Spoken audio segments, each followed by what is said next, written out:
Hey guys, it's Brian. I'm trying this again.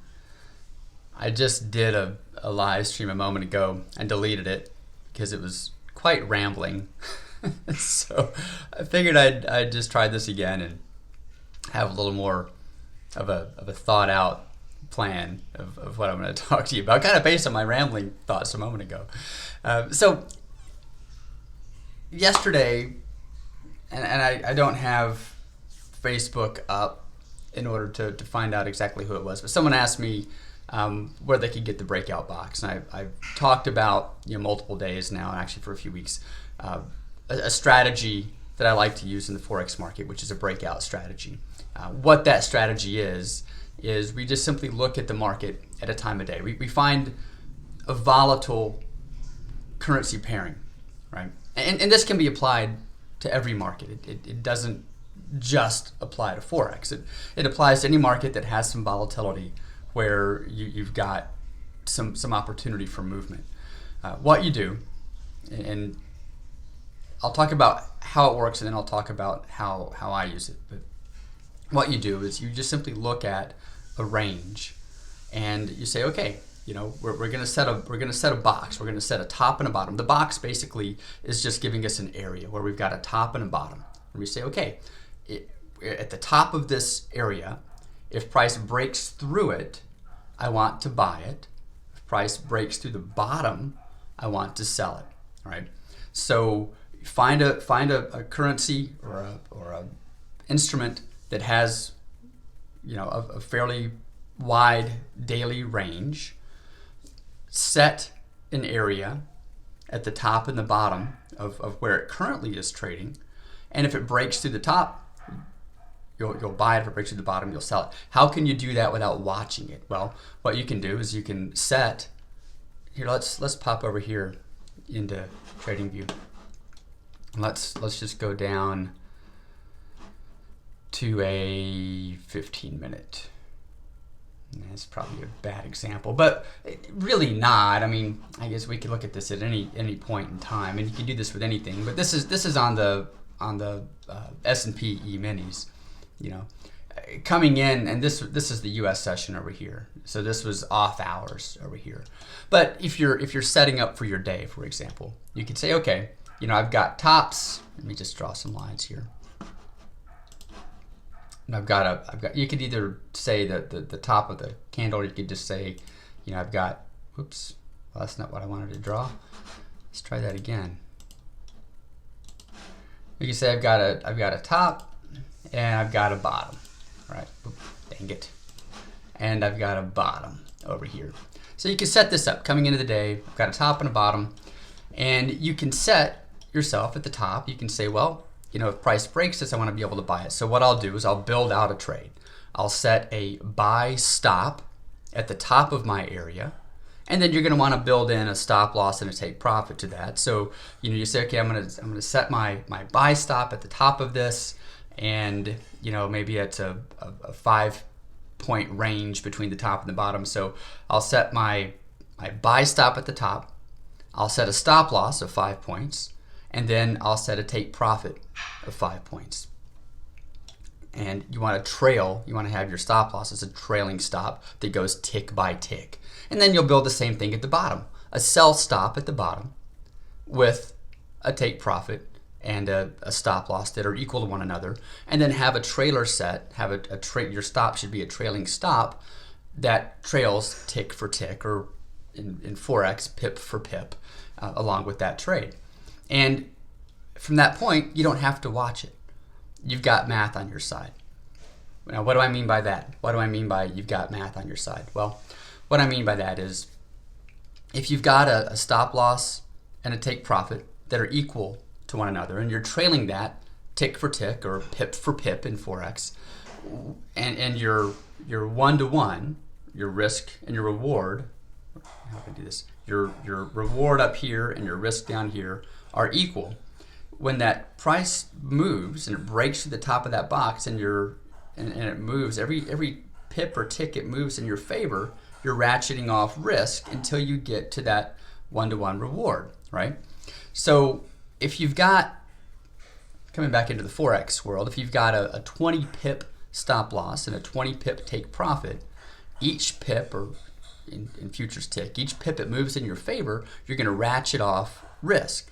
So over the long term, whenever it moves all the way up and it hits your take profit, you're always winning 20 pips. But your losses, on average, are going to be less than that. Now, you're going to have the times where it touches you in and then moves back against you and takes you out for a full loss, right? But more often than not, it's going to break through the top of that box or that area. It's going to break through that with some level of momentum, and it's going to carry your stop loss up as it goes. So you're going to be ratcheting off risk. Now, there's going to be times when maybe it gets to 19 pips in your favor, almost to the stop, almost to the take profit, and then it moves back against you. Well, you've only lost 1 pip at that point.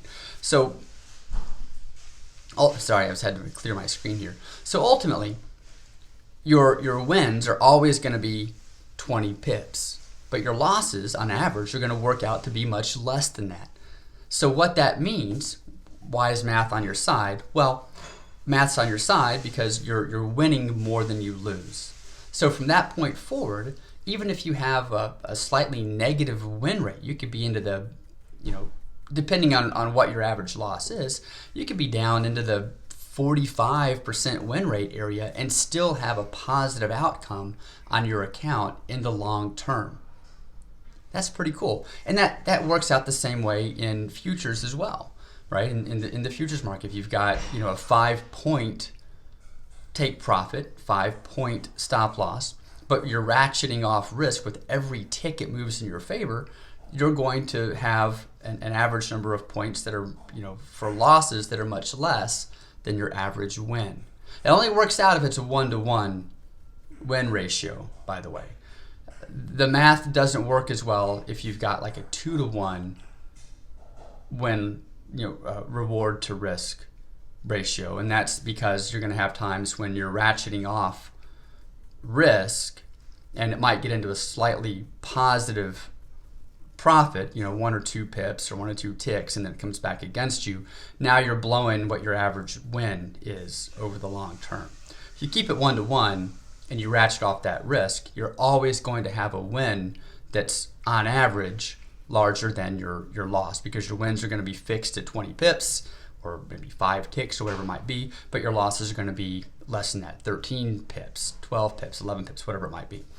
So that's how it works. That's the overall process. It's not rocket science. It's really, really easy. I've got these tweets that are just flowing in all of a sudden this morning. Sorry about that. I keep trying to clear my screen as I'm talking.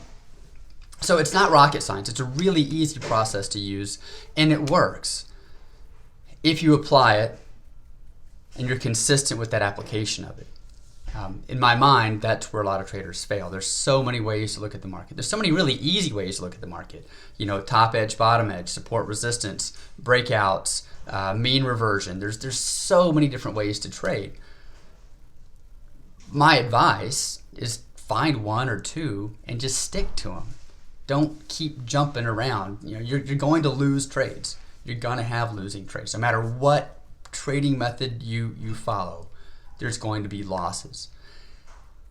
You've just got to keep the losses smaller than your wins, and then rinse and repeat. Keep doing it over and over. I know, easier said than done, because no one likes to lose, and especially no one likes to lose money. It's a tough lesson to learn, and typically when we lose money and when we have a series of losing trades, which is going to happen, traders typically want to start looking for another method.